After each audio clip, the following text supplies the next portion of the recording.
नमस्कार बच्चों, आज मैं लेकर आई हूँ कक्षा 5 की पंजाबी की किताब और उसका 5वां अध्याय दो कीड़ियाँ। कीड़ियाँ क्या होती हैं? चींटियाँ।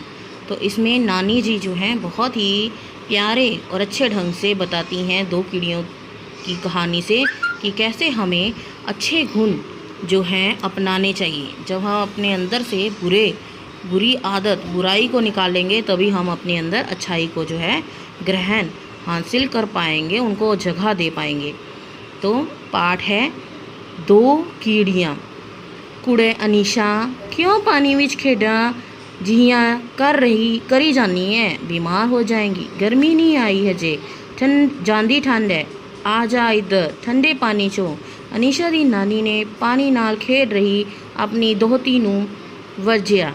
तो अब अनीशा जो है वो ठंडे पानी से खेल रही थी तो उसको मना किया गया है, ठीक है, कि जाती हुई ठंड जो है वो लग जाएगी।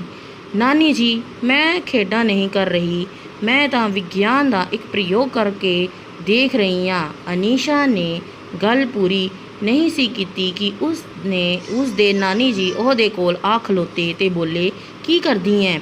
तो अनीशा जो है वो क्या बोल रही है कि मैं जो क्या कर रही हूँ, मैं एक प्रयोग कर रही हूँ।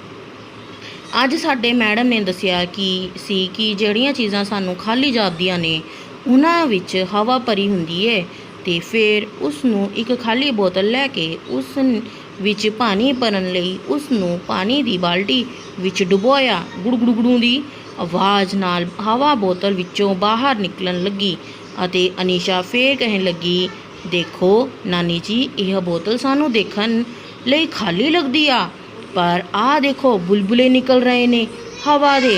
हाँ जी, ये छोटा सा एक्सपेरिमेंट है, प्रयोग है। ये आप लोग भी अपनी एक खाली बोतल से टब में या बाल्टी में पानी भर के देख सकते हैं। बहुत अच्छा। नानी ने गौं नाल अपनी 5वीं विच पढ़दी दोहती वाल देखिया। नानी जी कित्थे गए? 8वीं विच पढ़दी अनीशा दा भरा नवीन नानी नूं लभ रिहा सी। आजा पुत्तर इधर आ मैं। हाँ जी, आप यहाँ पर देख सकते हो नानी बैठी है, अनीशा बैठी है और उसका छोटा भाई जो है वो नवीन बैठा है। नवीन दे हाथ विच कापी ते पेन सी। नानी समझ गई कि नवीन ने कुछ पूछना है। नवीन होरां दी नानी सेवा मुक्त स्कूल अध्यापका हैं। सेवा मुक्त माने रिटायर, वो अध्यापक टीचर ही थी अपने स्कूल में। अपनी इकलौती बेटी दे बच्चियां दा वह बहुत ध्यान रखती है। हाँ बेटे दस की पूछना है? नानी ने पूछा। नानी जी साडे स्कूल विच भाषण मुकाबला होना है, नवीन ने कहा। अच्छा, बोलने का विषय केड़ा है?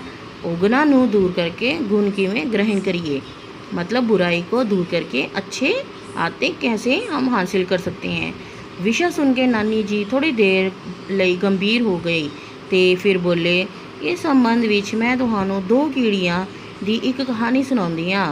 एक कीड़ी सी मिठे ते सुगड़ गुणां वाली, मतलब बहुत अच्छी आदतों वाली। वह मिस्री दे पहाड़ उत्ते रहिंदी सी। दूजी कीड़ी सी सलूणो, लून दे पहाड़ उत्ते रहिंदी सी। वह दोवें पहाड़ नाल सन, नेड़े नेड़े।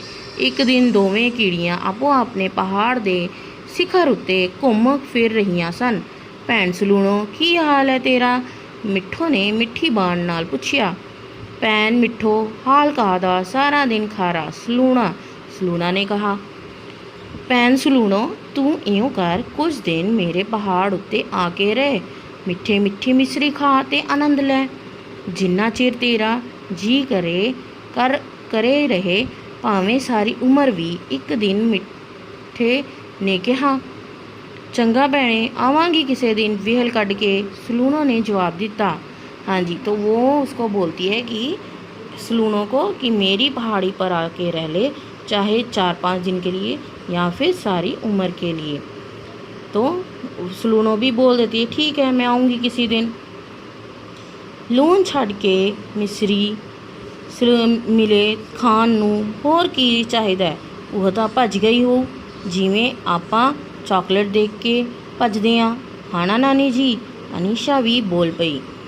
हाँ जी, जब हमें सब्जी खाने की मिलती है तो हम भी क्या बोलते हैं, अरे हम बैंगन नहीं खाते, तोरी नहीं खाते, हम ये नहीं खाते, अरे ये इसमें ये कैसे है, वो कैसे, ये कैसे बनाई।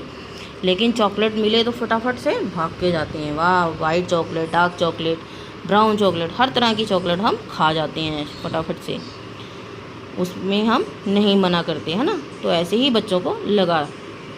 ध्यान ना सुनो बेटे, यह दी रम डूंगी है, आम बाता वर्गी नहीं हैगी। मतलब इसकी बात बहुत गहरी है। इस कहानी विच लून नूं तुसी समझ लो जिवें औगुण मतलब बुराई होण ते मिसरी नूं समझ लो गुण, अच्छी बातें, चंगे गुण। ठीक है ना। हाँ नानी जी, नवीन ने ते अनीशा इकट्ठे बोले।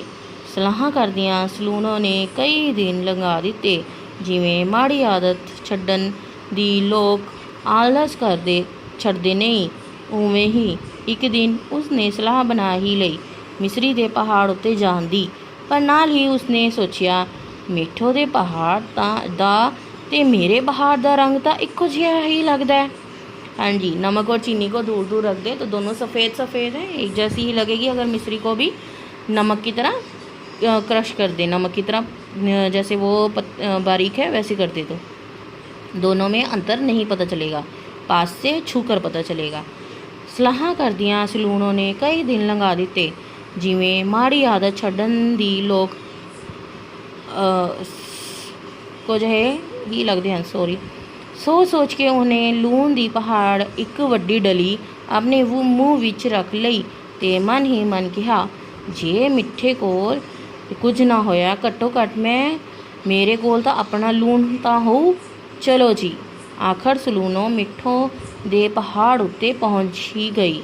मिठे उस नूं सारा पहाड़ घुमाउंदी फिरी, तरह तरह दी मिसरी दी डलियां को लिजा के चिंता करती रही। सारा पहाड़ घुमा के सलूनों वापस आ गई। हाँ जी, उसने अपना पूरा पहाड़ दिखाया, अलग अलग तरह से पहाड़ दिखाया कि ये देखो कैसे कैसी अलग अलग तरह की मिसरी है हमारे पास। अपने पहाड़ों पे पहुँच के आखर लगी, अब सलूनों क्या बोल रही है, इन्ना लम्मा चौड़ा पहाड़ घूमती फिरी पागलों वांगू, मिसरी केड़ी मिली उत्थे स्वाह। सलूनों अक्की पई सी, वो बेचारी थकी पड़ी थी सारा दिन घूम घूम के। हाँ बेटे नवीन, दसो सलूनों नूं मिसरी का स्वाद क्यों नहीं आया। हाँ जी बच्चे लोग, आप भी सोचो कि सलूनों को मिसरी का स्वाद क्यों नहीं आया, जबकि वो तो सारा दिन मिसरी के पहाड़ पर घूमती रही। हाँ जी, क्योंकि सलूनों ने अपने मूँह विच लून दी वड्डी डली रखी हुई सी। नवीन बोलिया, बिल्कुल ठीक। सारे राह ਉਹਦੇ ਮੂੰਹ ਵਿੱਚ ਉਹੀ ਲੂਣ ਦੀ ਡਲੀ ਖੁਰਦੀ ਰਹੀ। ਮਿਸਰੀ ਦਾ ਸਵਾਦ ਤਾਂ ਉਹ ਤਾਂ ਹੀ ਚੱਖ ਸਕਦੀ ਸੀ ਜੇ ਉਹ ਲੂਣ ਦੀ ਡਲੀ ਮੂੰਹ ਵਿੱਚੋਂ ਕੱਢਦੀ, ਜਿਵੇਂ ਅਨੀਸ਼ਾ ਪ੍ਰਯੋਗ ਕਰਦੀ ਸੀ। ਜੇ ਬੋਤਲ ਵਿੱਚੋਂ ਹਵਾ ਬਾਹਰ ਨਿਕਲੂਗੀ ਤਾਂ ਹੀ ਪਾਣੀ ਅੰਦਰ ਭਰਿਆ ਜਾਊ। ਜੇ ਔਗੁਣ ਦੂਰ ਹੋਣਗੇ ਤਾਂ ਹੀ ਉਹਨਾਂ ਦੀ ਥਾਵੇਂ ਗੁਣ ग्रहण किते जा सकणगे। ठीक है ना। नानी जी ने फिर पूछा। हाँ जी, अगर हम अपने अंदर से बुराई को दूर करना चाहते हैं, अच्छाई को हम अपने अंदर लाना चाहते हैं, तो बुराई को हमें दूर करना पड़ेगा। बिल्कुल ठीक। पर नानी जी, सब तो ज़रूरी गल है विश्वास, गुणवान बंदे उत्ते विश्वास। जे सलूनों कीड़ी मिठो ते विश्वास करदी तां लून दी डली मूँह विच ले जांदी ही क्यों। नवीन ने और नुक्ता स्पष्ट किया। हाँ जी, अगर वो उस मिठो पर विश्वास रखती तो अगर जब वो तरह तरह की मिश्री के पहाड़ पर घुमा रही थी तो वो उस मिश्री को चख कर देख सकती थी, लेकिन उसने क्या किया, उसने उसका विश्वास जो है वो नहीं जताया, उस विश्वास में अविश्वास ला दिया और जिसके कारण अपने मुँह में लून की डली रख कर गई, है ना।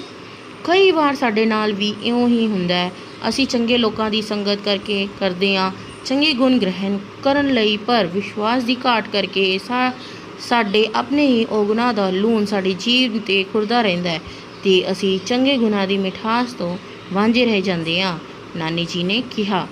ਸ਼ੁਕਰੀਆ ਨਾਨੀ ਜੀ, ਹੁਣ ਮੈਂ ਇਸ ਨੂੰ ਲਿਖ ਲਵਾਂ, ਫਿਰ ਸੁਣਾਵਾਂਗਾ ਤੁਹਾਨੂੰ। ਆ ਕੇ ਨਵੀਨ ਆਪਣੀ ਪੜ੍ਹਨ ਵਾਲੀ ਮੇਜ਼ ਉੱਤੇ ਜਾ ਬੈਠਿਆ। नानी जी रसोई विच जा चाह बनाउण लगे, क्योंकि नवीन होरां दे मम्मी पापा दफ्तर तो आउण वाले सन ते अनीशा मेन गेट उत्ते खड़ के अपने मम्मी पापा का इंतज़ार कर रही सी। तो अब पाठ तो ख़त्म हो गया आशा है आप लोगों को कहानी अच्छी लगी होगी, पाठ समझ में आया होगा। अब इसका अभ्यास कार्य है। खालिस्तान है पहले। नवीन दे नानी जी डैश अध्यापक सन। कौन से अध्यापक हन? सेवा मुक्त स्कूल अध्यापक हन, वो रिटायर स्कूल के अध्यापक हैं। मिठो कीड़ी डैश दे पहाड़ उत्ते रहंदी सी। मिठो कौन सी पहाड़ पर रहती थी? मिस्री। डैश मिस्री खा ते आनंद लै। मिठी मिठी मिस्री खा ते आनंद लै। सलूनो कीड़ी ने वड्डी सारी डैश अपने मुंह विच रख लई। क्या रख लई? लून दी डली। उसने लून दी डली जो है वो अपने मुंह में रख ली। पहला अपने अंदरों डैश नू कड्डो, औगुण बुराई को निकालो, तभी जो है अच्छाई हमारे अंदर रह पाएगी। नवीन ने सवेर दी सभा विच किस विषय ते बोलना सी? किस विषय ते बोलना सी? अब इस प्रश्न का उत्तर है औगुणां नूं दूर करके गुण किवें ग्रहण करिए, इस विषय पर बोलना था। नवीन दी वड्डी भैन दा नां दसो ਅਤੇ यह भी दसो कि वह केड़ी श्रेणी विच पढ़दी सी। हाँ जी, अनीशा उसकी बड़ी बहन का नाम है, 8वीं विच पढ़दी सी, 8वीं जमात में वो पढ़ती है। नानी जी ने नवीन नू किन्ना दी कहानी सुनाई। किनकी कहानी सुनाई है उन्होंने? 2 कीड़ियाँ दी। उसके बाद है मिठो द्वारा हाल पुछन ते सलूनी कीड़ी ने की उत्तर दिता। हाँ जी, तो सलूनो क्या बोलती है? भैन मिठो हाल कहादा सारा दिन खारा। सलूनो बोलती है ऐसा। लास्ट क्वेश्चन है 2 कीड़ियाँ पाठ तो तुहानू की शिक्षा मिलती है? क्या शिक्षा मिलती है? तो हमें क्या शिक्षा मिलती है? जे असी अपने अवगुण दूर करांगे ਤਾਂ ही उन्हां दी थावें गुण ग्रहण कर सकांगे। हम अपने अंदर से अगर बुराई को दूर करेंगे तभी अच्छी बातें जो हैं, अच्छी चीज़ें जो हैं, अच्छे गुण जो हैं उनको हम अपने अंदर रख पाएंगे, उनको जगह मिलेगी टिकने के लिए। अब है पंजाबी शब्दों को हिंदी देवनागरी लिपि में बनाना। कीड़ियाँ, चींटियाँ, कहानी कहानी, पहाड़ पहाड़, मिस्री मिश्री, सेवा मुक्त, रिटायर, लून, नमक। तो ये अभ्यास कार्य था इसका छोटा सा। आशा है आप लोगों को ये कहानी, अभ्यास कार्य और कहानी में दी गई शिक्षा जो है उसको समझ में आ गई होगी। तो अगर आपको ये कहानी और मेरे पढ़ाने का ढंग अच्छा लगता हो तो लाइक कीजिए और सब्सक्राइब करना ना भूलिएगा। और अगर आपको कुछ कमी लगती है या आप पूछना चाहते हैं तो कमेंट ज़रूर कीजिएगा। थैंक यू, धन्यवाद, शुक्रिया।